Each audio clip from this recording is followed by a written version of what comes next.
먼저 읽은 누가복음 제11장에 있는 말씀은 우리가 아는 대로 의사 누가가 적은 세 번째 복음서입니다. 그리고 요한계시록은 그 저자가 사도 요한임을 우리가 잘 알고 있습니다.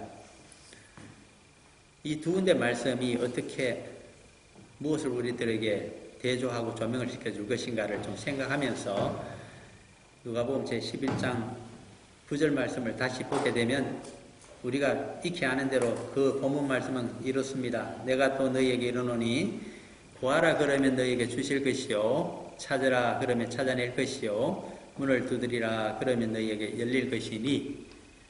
우리가 잘 외우고 있는 말씀입니다.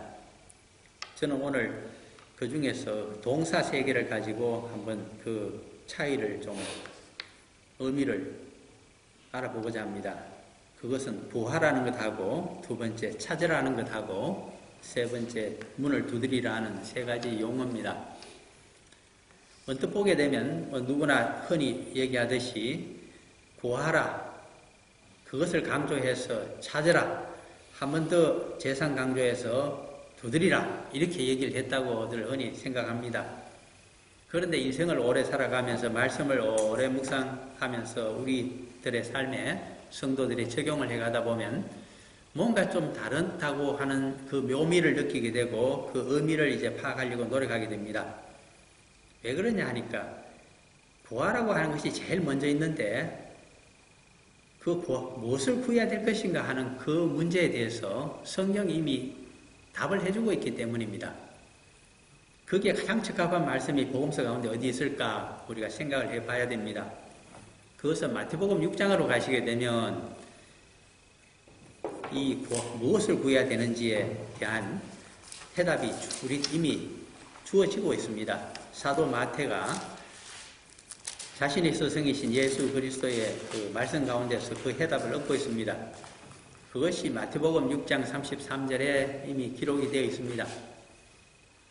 이 마태복음 6장 33절의 말씀과 대조하지 않고서는 무엇을 구해야 되는지를 우리가 정확히 알지를 못하기 때문에 한번 마태복음 6장 33절 우리가 잘 아는 말씀이지만 뜻을 다시 한번 생각하면서 읽어봅니다. 그런즉 너희는 먼저 그의 나라와 그의 의를 구하라. 그리하면 이 모든 것을 너희에게 더하시리라. 아멘. 먼저 구해야 될 것이 있고 인생 가운데 나중 구해도 되는 것이 있다고 사도 마태는 예수님의 가르치심을 우리들에게 전해주고 있습니다. 인생 가운데 가장 우선적으로 먼저 구해야 되는 영순위, 그것이 무엇인가 하면 두 가지입니다. 첫째는 먼저 그의 나라라고 했기 때문에 메시아의 나라 또는 하나님의 나라를 먼저 구하라는 뜻입니다. 두 번째는 그것만 구해서 되는 것이 아니고 그의 의를 구하라고 했기 때문에 창조주 하나님의 공의를 구하라고 하는 뜻입니다. 이 공의는 세상적인 정의와 다르다는 것을 누차에 걸쳐서 성경적인 뜻을 전해드린 것으로 압니다. 그런데 왜 하나님 나라를 먼저 구하고 이어서 하나님의 공의를 우리가 구하는 것이 가장 우선이 되어야 되는가? 우리는 세상적으로 추구해야 될 것이 많은 사람들입니다. 공부도 많이 해서 좋은 젊은이는 대학에 가기를 원하고 좋은 전공을 하기를 원하고 좋은 학문적인 스승을 만나기를 원하고 좋은 직장을 얻기를 원하고 또 나중에 좋은 배우자를 만나기를 원하고 참 구해야 될 것이 많은데 또 조국이 잘 살기 위해서 참으로 기여할 곳을 또 구해야 되는데 그 모든 것을 제껴주고 예수님께서는 하나님 말씀의 뜻을 빌려서 우리에게 얘기합니다. 인생 가운데 인생의 유일한 목적이 있다면 그것은 이 땅의 나라를 구하고 세상적인 것을 구하는 것이 아니라 짧은 인생 가운데 영원한 가치를 가지는 영생의 하나님 나라를 구하라. 그것이 인생의 목적이다. 그 이상 되는 인생의 목표가 없다. 그렇게 단언해 주시는 말씀이 이 말씀입니다. 이 말씀이 그냥 말씀으로 전해지기 때문에 별로 심적으로 덜 닿는 분들을 위해서 제가 한 가지 간증삼아 말씀을 드리겠습니다. 저는 고등학교 3년간을 고향을 떠나서 조금 큰 도시에서 3년을 보낸 사람입니다. 그 학교는 얼마나 고등학교가 대단했는지 6개월마다 방학이 끝나면 시험을 봐서 50명의 장학생을 선발하여 한 학기 동안 장학금을 줍니다. 전액 장학생입니다. 그 엄청난 돈을 50명에 대한 것을 누가 감당했을까? 그것은 그 동창회가 하도 부자들이 많아서 그렇게 부자 아니더라도 돈을 많이 내어서 모교를 한번 빛나게 해보려고 해서 그렇게 키웠다고 합니다. 그러니까 고등학교 3년 동안에 저는 방학이 없었습니다. 왜 그러냐 하니까 방학 끝날 때쯤 한 주를 앞두고 시험을 봐서 베스트 50까지 뽑아서 장학금을 받느냐 못 받느냐, 시골 출신에게는 그것은 아주 대단한 페이바입니다. 그것을 받아야 되겠기에. 그렇게 해서 3년 동안 목표가 뭐였느냐 하니까 이 50명 가운데 한 30명 정도가 당시에 1970년대 초 또는 60년대 말에 서울대학이라고 하는 그 최고의 대학에 약 30명 정도가 매년 들어갑니다. 50명 가운데 30명 들어가니까 그 대단한 겁니다. 당시에 경기고도 그것을 못 따라왔습니다. 매월 시험을 경기고에서 치르는 그 월말고사 시험을 갖다 치게 되면 특별반이라고 하는 그 반의 점수는 항상 그것을 상당히 넘어서게 됩니다. 그렇게 지도를 해서 3년 동안 보내면서 유일한 인생의 목표가 당시에 어리석게도 저는 시골 출신이었던 저는 서울대학에 한번 들어가 보는 것이 아버님의 소원을 들어드리는 것이고 제 인생의 목표가 되어버렸습니다. 그래서 대학에 들어갔습니다. 들어가 놓고 보니까 허무했습니다. 이 정도 대학에 이 정도 학생들을 만나기 위해서 내가 3년 동안 죽게 살기로 공부했던가, 인생의 목표를 이루어 버렸으니 이제는 뭐 더 할 것이 없었습니다. 그래서 한 학기 동안을 방황했습니다. 왜 그러냐? 이유는 딱 하나입니다. 인생의 목표가 이미 달성되고 20살의 나이에 사라져버렸기 때문입니다. 얼마나 불쌍한 인생인지 몰랐습니다. 그랬더니 돌아온 결과가 무엇인가 하니까 한 학기 동안의 방황의 결과는 서머스쿨에 걸리는 것이었습니다. 하숙집의 모든 친구들은 다 고향으로 돌아가서 쉬고 있을 때에 저는 고향으로 가지도 못하고 2 과목이나 F학점을 받아서 그래서 재수강을 해야 되는 서머스쿨을 다닌 겁니다. 그때 비로소 정신을 차렸습니다. 20살의 나이에 인생의 목표가 사라지다니 이것은 정말 있을 수가 없는 일인데, 워낙 시골에 단수무식하게 공부만 했던 저로서는 선배도 없고 친구도 없고 이끌어주는 사람도 없고, 그래서 인생의 목표가 뭐 그저 공대 나오면 좋은 취직 자리가 눈앞에 기다리고 있습니다. 1970년대 초반 무렵에는 그저 모시고 가는 상태입니다. 그러니 오죽이나 좋았겠습니까? 적당히 졸업만 하면 취직을 하고 먹고 살 길이 평생 트이는데 무엇을 걱정하겠습니까? 그래서 먹고 마시고 피우고 하다가 드디어 문제가 발생한 것입니다. 그래서 그때 2달 가까운 세월을 여름에 이제 2과목을 수강하면서 비로소 정신을 차렸습니다. 그래서 인생의 목표가 무엇이 되어야 될 것인가? 적어도 활동연한이 앞으로 그래도 한 40-50년 남아있는데 나는 무엇을 해야 될 것인가? 그래서 깊이 묵상하고 말씀을 보고 그리고 그 목표를 세우기를 진심으로 원했습니다. 그 목표를 구한다는 것, 그것이 저에게는 20살이 된 저에게는 참 문제였습니다. 그렇지만 미션 중고등학교를 나왔기 때문에 다행히 이 성경 말씀만 해서 목표를 구할 수가 있었습니다.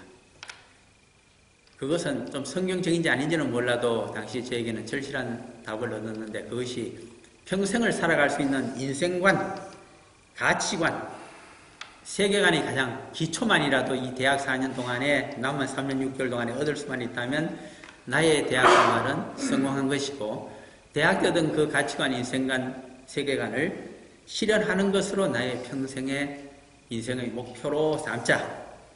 그것이 제가 깨달았던 20살 때의 최초의 깨달음이었습니다. 목표를 정한다는 것. 그때부터 제 삶은 상당히 달라지기를 시작했습니다.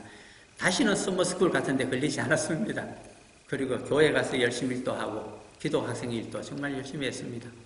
그래서 저는 서울공대를 졸업했는데 졸업 당시에 제가 써놓은 학회지에 글을 보면 내가 서울공대를 졸업한 것인지 서울대학교 공대 기도학생회를 졸업할 것인지 한 것인지 구별이 되지 않는다. 아무래도 우선순위는 후자에 있었지 않았겠느냐라는 글을 제가 오늘날에도 볼 수 있게 됩니다. 그러므로 젊은 나이에 저희는 그렇게 인생의 목표가 없어서 방황을 했는데, 이 성경 말씀이 구하라고 하는 것이 진작 무슨 뜻인지를 제가 깨달았더라면 그러한 방황은 예방할 수가 있었을 것입니다. 그러므로 특히 젊은 사람들에게 더 이야기를 해주고 싶습니다. 인생 가운데 세상 나라에서 영광을 구하고 출세를 하고 성공을 하고 처자식을 먹여 살리고 어려운 가난한 부모를 먹여 살리고 그리고 형제들에게도 살 길을 열어주고 돌봐주는 것 참 중요한 일이고 큰 일이고 큰 목표임에 틀림없습니다. 그러나 인생이라고 하는 것은 본래 그렇게 하라고 주어진 것이 아닙니다. 창세기 12장 1절을 보게 되면 아브라함 믿음의 조상이 될 하나님 경외자로 인정을 받게 될 아브라함에게 하나님께서는 너의 부자 아버지 족장인 데라를 떠나라고 하시는 그 말씀이 인생의 목표가 됩니다. 출발점이 됩니다. 신앙의 출발은 아버지의 재산도 떠나라고 하는 것입니다. 예수님께는 한참 복음사역을 하고 있는 중에 하나님 말씀을 천국 복음으로 전하고 있을 때에 어머님과 동생들이 찾아왔습니다. 그래서 전가를 줍니다. 제자가 뛰어와서 모친과 형제들이 자매들이 바깥에서 기다리고 있습니다. 그랬을 때 예수님은 그것이 중요한 것이 아니라 인생 가운데 이 천국의 말씀을 듣고 하나님 나라와 공의를 깨달아서 살아갈 수 있는 것, 그것이 더 중요하다. 누가 나의 어머니며 누가 나의 형제 자매냐고 되묻고 계십니다. 무엇을 얘기해 줄까요? 또한 부자 관리와 부자 청년에 대해서는 이렇게 말씀하십니다. 너가 갖고 있는 그 모든 것을 다 팔아서 가난한 자에게 주고 나를 따라와서 하나님 나라에 들어갈 수 있는 방법과 그리고 하나님의 공의, 그것 정신을 행할 수 있는 방법을 배우는 것, 그래서 그것을 행하며 영생의 하늘나라에 들어갈 수 있는 권리를 얻게 되는 것, 그것이 인생 가운데 그 모든 재물을 나누어 주는 것보다 더 중요한 일이다. 그렇게 말씀을 하십니다. 또한 마태복음으로 가셔서 16장에 가시게 되면 한 24절쯤인가 그렇게 말씀하십니다. 너희 자신을 부인하고 자신의 십자가를 지고 끝까지 나를 따라와서 배우고 실천하는 그것이 가장 중요하다고, 그것이 제자의 길이며 인생의 목표를 달성하는 길이라고도 그렇게 말씀하십니다. 그러므로 무엇을 구해야 될까요? 이제 마태복음 6장 33절에서는 알게 됩니다. 이는 다 이방인들이 구하는 것이라. 너희 32절이죠. 너희 하늘 아버지께서 이 모든 것이 너희에게 있어야 할 줄을 아시느니라.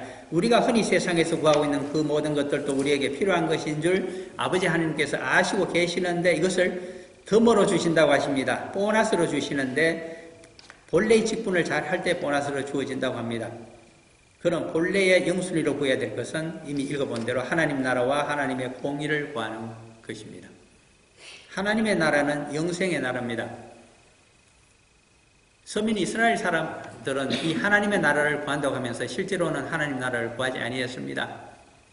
그들의 신앙은 현세적인 것이 되어버려서 메시아가 나타나면 하나님의 능력을 행사하여 외세를 물리치고 로마 제국과 이둠의 출신인, 즉 옛날 에돔 족속의 출신인 헤롯 왕가를 이야기합니다. 모두 물리쳐버리고 옛날 다윗이 세웠던 이스라엘 제국을, 저기 메소포타미아 지방과 애굽 제국 사이에 있는 그 모든 땅을 아우르는 대제국을, 선민들의 제국을 다시 재건해 줄 것으로 믿었습니다. 그러므로 그들의 나라는 하나님 나라, 보이지 않는 나라가 아니라 이 땅에 다시 세워지는 역사적으로 존재했던 다윗의 제국을 회복하는 것이 그들의 기도의 제목입니다.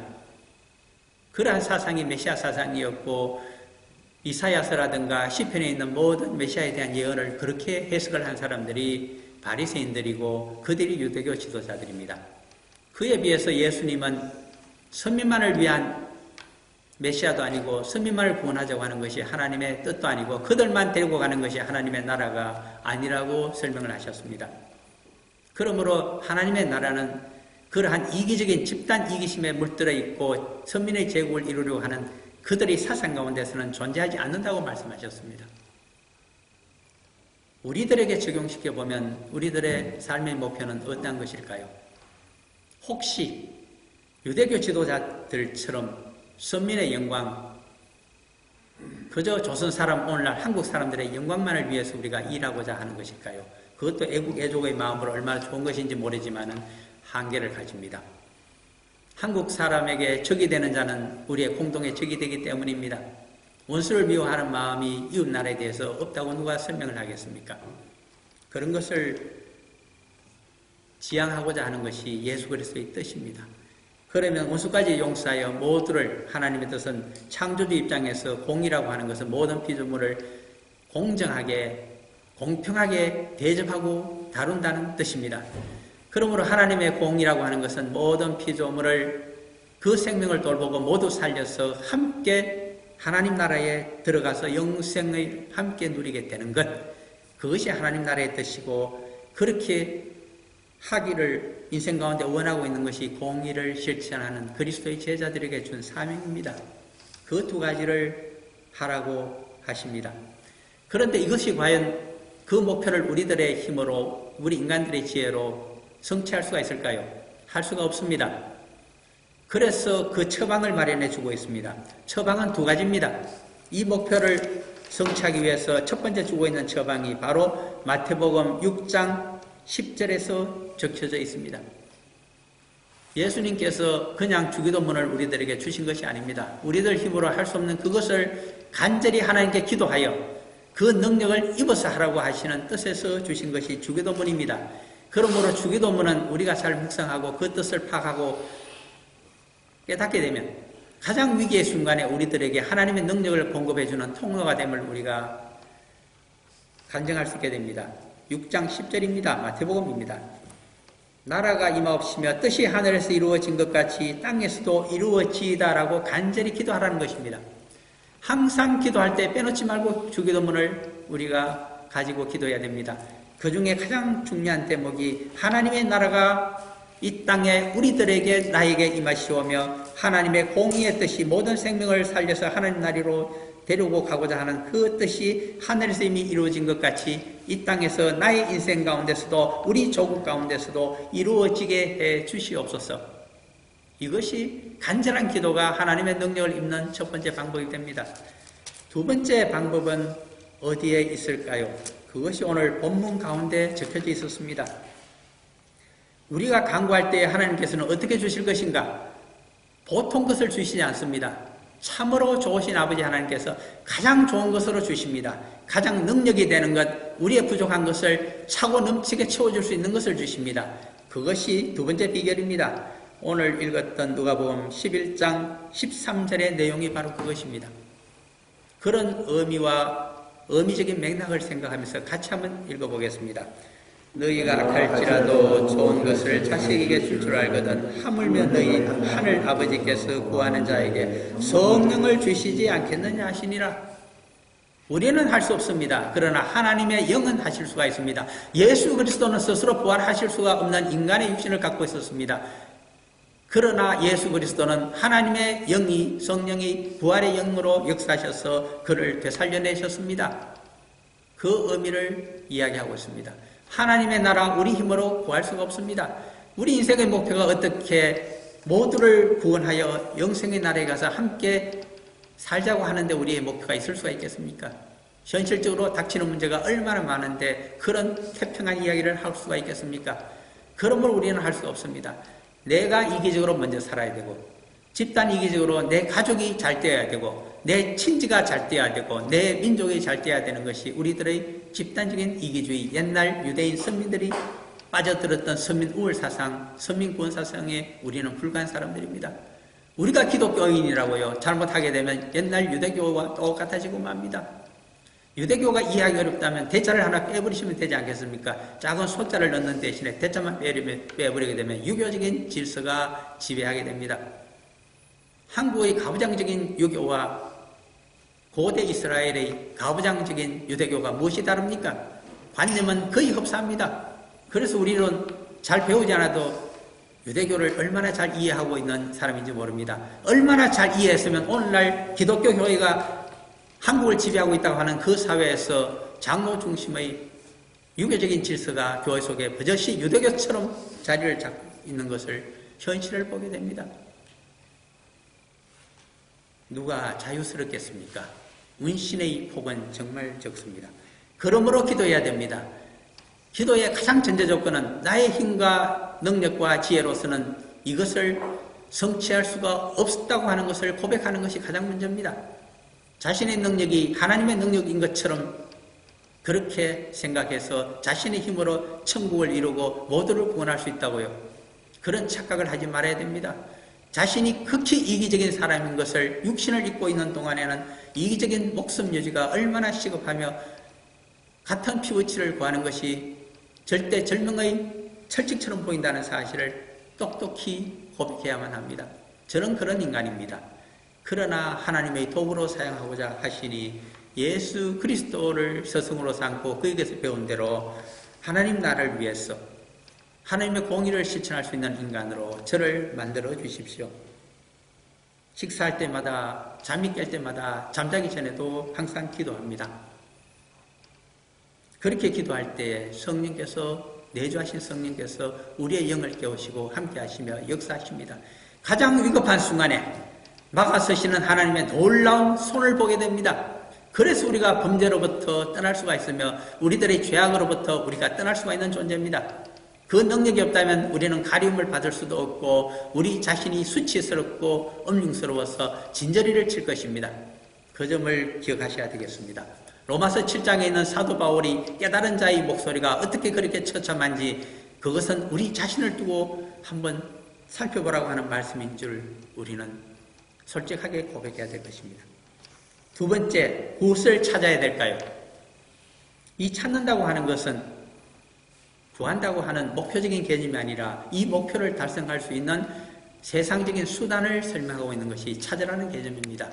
얼마나 하나님 나라를 구현하고 하나님의 공의를 실천하는 것이 어려웠으면 이 찾으라는 말을 특별히 하고 계실 것일까요? 열심히 찾고 찾으면 찾아낼 수 있다고 말씀하십니다. 그런데 그것이 과연 가능한지를 마태복음 13장을 한번 보면서 함께 생각을 해보고자 합니다.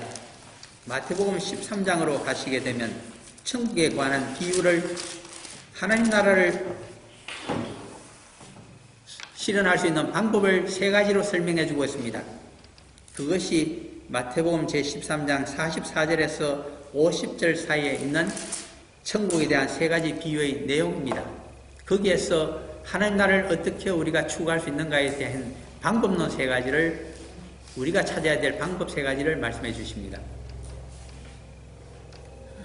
첫 번째 방법이 무엇인지 한번 44절에서 찾아보면 그렇습니다. 어떤 사람이 그 밭에 보화가 있는 것을 보았습니다. 그 보화를 얻기 위해서 자신이 있는 것을 다 팔아서 그 밭을 샀다고 이야기합니다. 천국은 마치 그 밭에 감추인 보화와 같기 때문에 이 천국이라는 보화를 얻기 위해서는 너의 모든 것을 팔아서 너 모든 인생과 너 모든 지혜와 너 모든 성취를 다 가지고 그 밭을 사서 샅샅이 그 밭을 뒤지면서 그 보화를 찾아라고 하는 말씀입니다. 그러면 찾아진다는 것입니다. 그러므로 이 보화를 하나님 나라를 구할 수 있고 추구할 수 있는 방법을 찾는다고 하는 것은 얼마나 힘든 일인지 모릅니다. 참으로 많은 노력이 필요하다는 것을 44절에서 정확하게 볼 수 있습니다. 두 번째는 45절과 46절의 내용입니다. 아주 좋은 진주 하나를 구하는 장사치가 있듯이 이 가장 the most valuable한 이 진주가, 이 펄이 바로 천국을 의미하고 있다고 합니다. 그러므로 하나님 나라를 구하는 자는 하나님 나라보다는 못한 다른 열등한 진주는 다 팔아서 그 가장 값진 the most valuable 펄을 사야 된다고 하는 것을 우리들에게 설명해 주고 있습니다. 가장 영순위를 구하기 위해서는 1순위, 2순위, 3순위를 다 팔아서 그것을 희생하고 그것을 사야 된다는 두 번째 방법론을 설명해 주는 것이 바로 여기에 들어있는 의미입니다. 세 번째는 무엇일까요? 그것은 정치망 의장과 똑같습니다. 물고기를 잡는데 그물을 가지고 잡습니다. 우리가 얻고자 하는 그 물고기만 잡히는 것이 아니라 다른 여러 가지 잡어들도 잡히게 됩니다.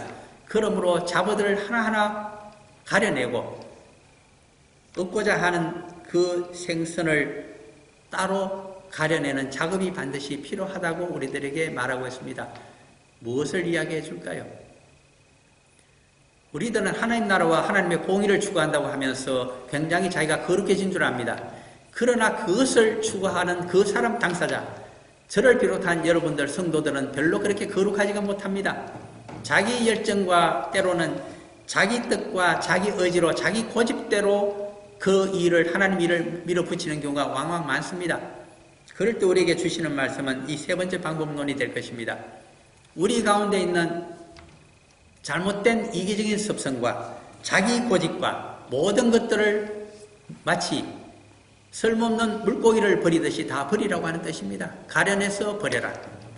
버리다 보면 마침내 성화된 모습으로 정말 얻고자 하는 그것을 얻어서 너의 바구니에 넣을 수가 있을 것이라는 뜻이 여기에 들어있는 뜻입니다.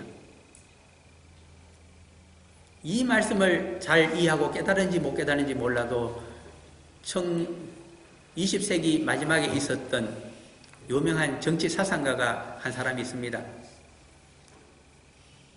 제가 공부를 할 때 그분의 책을 제가 영어를 잘 모르지만 한 100권 나와 있는 것을 전부 읽고 또 설명을 쭉 달았기 때문에 그분의 사상을 제가 이해합니다. 유명한 20세기 말에 온 세계 정치학교를 리드했던 지오바니 사르토리라고 하는 이태리 출신 정치학자 사상가가 있습니다. 정치 철학자입니다. 그분이 가장 주요한 저서는 디마크레시라고 하는 것하고 파티 시스템이라고 하는 두 종류의 책입니다. 그는 민주주의라는 개념을 체계화하면서 조작적인 정의를 다시 규정하고자 할 때 하나의 방법을 사용했는데 그가 사용했던 유명한 방법이 하나 있습니다. 이름하여 adverse라고 하는 방법인데 이것은 accepting을 시키는데 excluding을 시키는데 반대 개념부터 excluding을 시켜나간다는 뜻입니다. 민주주의와 반대되는 독재적인 요소, 전체적인 요소를 전부 가려냅니다. 그 다음에 버려야 될 것이 무엇일까요? 민주주의를 닮아있지만 민주주의와 비슷하지만은 아닌 것들을 찾아내서 개념을 갈라내기를 시작합니다. 영어로서는 그것을 수도라고 이야기합니다. 우리말로 하면 사이비 개념들을 없애는 겁니다. 그렇게 모든 것을 다 없애고 났을 때 마지막으로 남는 개념들이 바로 민주주의가 무엇인가 하는 것을 의미하고 있습니다.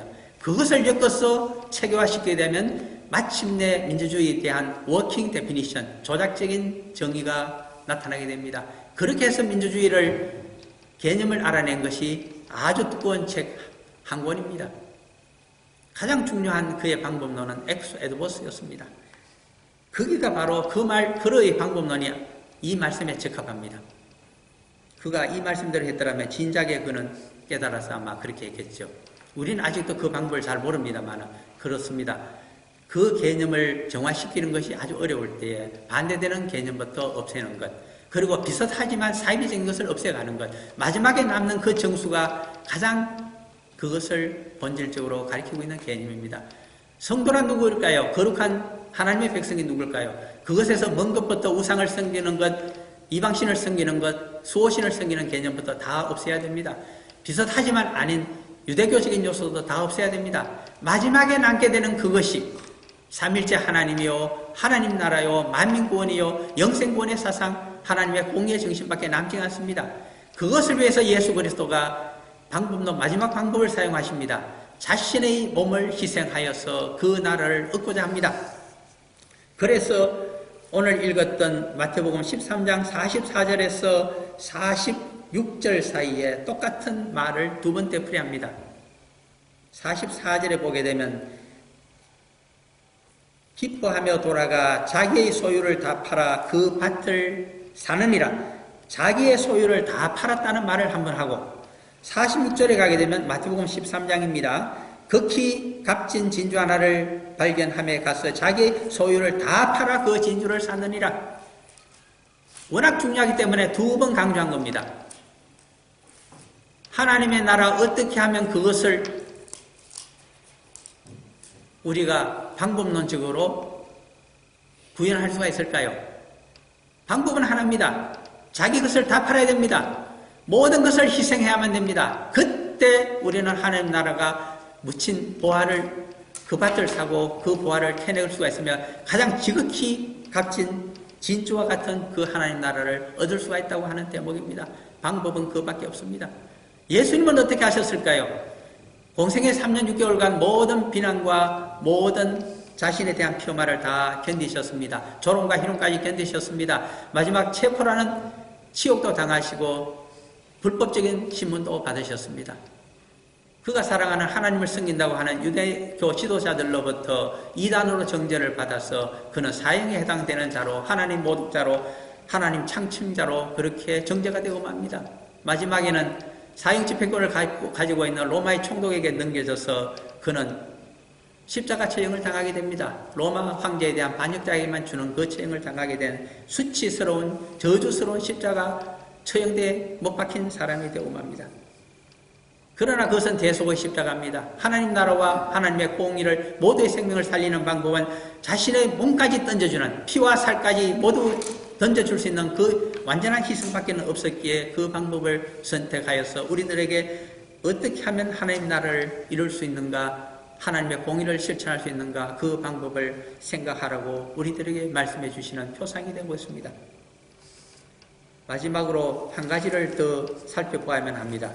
오늘 누가복음 제11장 본문 가운데 세 번째가 바로 문을 두드리라고 되어 있습니다.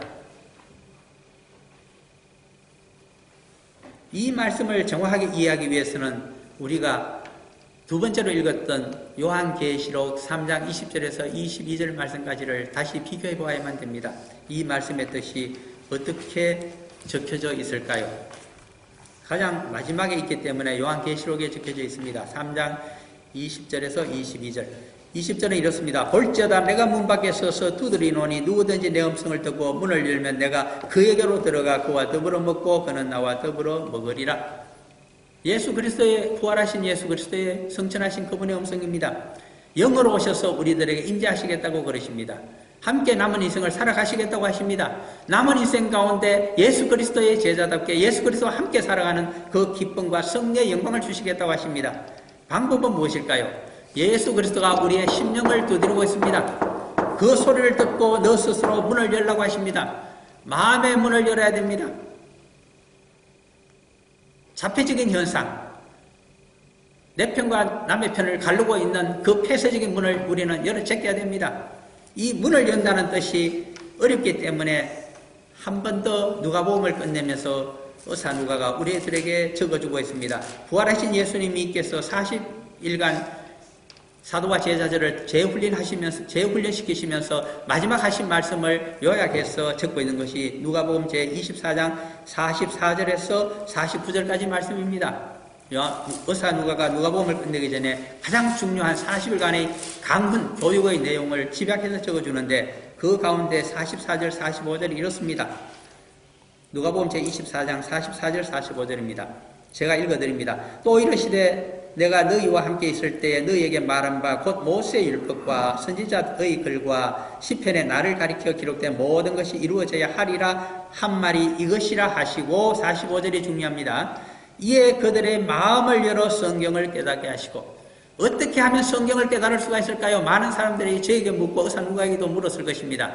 의사 누가의 답변은 부활하신 예수님의 말씀을 인용하여 이렇게 말합니다. 히브리 정경에 적혀져 있는 메시아에 관한 모든 예언을 다 살피고 예수 그리스도의 교훈과 일생을 비춰보게 되면 우리들의 마음의 문이 열린다는 것입니다. 그것이 우리들의 마음의 문을 두드리고 있는 그 소리를 듣고 문을 여는 행위입니다. 메시아에 대한 예언이 어떻게 이루어지고 있는가? 구약의 말씀을 가지고 신약 복음서를 비춰보게 되면 드디어 우리의 마음의 문이 열리게 됩니다. 우리들의 클로징된 문을, 폐쇄적인 마음을, 이기적인 마음을, 나만 살고자 하는 마음을 열어 제끼고 하나님의 나라와 하나님의 영광을, 하나님의 공의를 행할 수 있는 그 마음을 주시기 위해서 그분이 문을 두드리시고 성경을 깨닫게 하시고 그리고 성령을 보내어서 진리의 성령께서 깨달음을 주셔서 우리의 영적인 눈을 뜨게 해주셨습니다.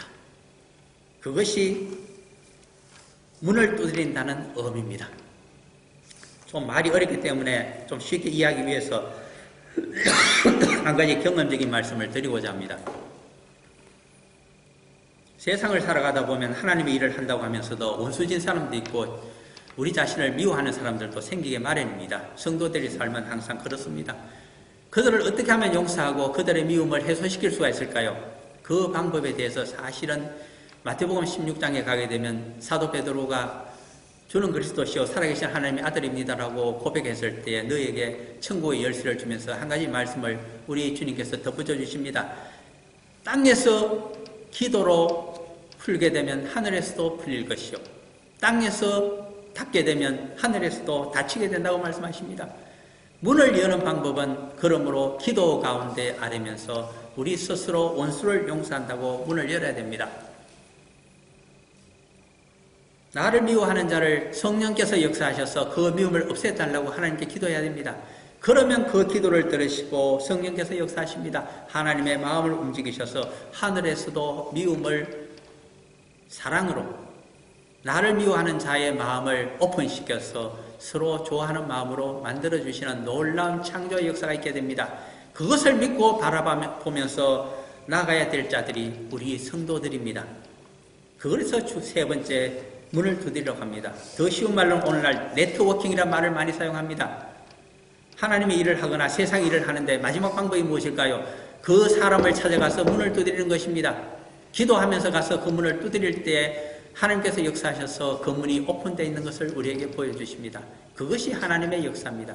그 재미와 그 기쁨을 영적인 경험으로 누리면서 살아가는 자들이 사실은 성도들입니다. 그래서 대안을 주시고 그 문을 열어주시기 때문에 새로운 사업도 할 수가 있으며 하나님의 일, 전도와 선교의 문을 그 지평을 넓히고 살아가는 자들이 우리들입니다. 마지막으로 결론을 내자면 그렇습니다. 인생의 목표를 강구함으로써 구하십시오. 하나님 나라와 공의를 구하는 것을 가장 먼저 우리 인생의 목표로 삼아야 됩니다. 그것을 추구하는 것은 참으로 그 방법을 찾기가 힘듭니다. 세상은 그렇게 굴러가지 않기 때문입니다. 그러므로 열심히 찾아야 됩니다. 자기 희생을 무릅쓰면서 자신의 이익을 내려놓고 찾아갈 때 비로소 그 보화와 극히 값진 진주와 같은 천국을 얻을 수가 있을 것입니다. 그 다음에는 기도하면서 사람들의 마음의 문을 두드려야 되고 말씀에 대해서 우리의 문을 열어야 됩니다. 그것이 우리 성도의 삶이며 우리 살아가는 성도의 방법론이라고 하겠습니다. 그와 같은 풍성을 받으시는 여러분들이 또 저가 다 되기를 간절히 축원하면서 이 말씀을 드렸습니다. 잠깐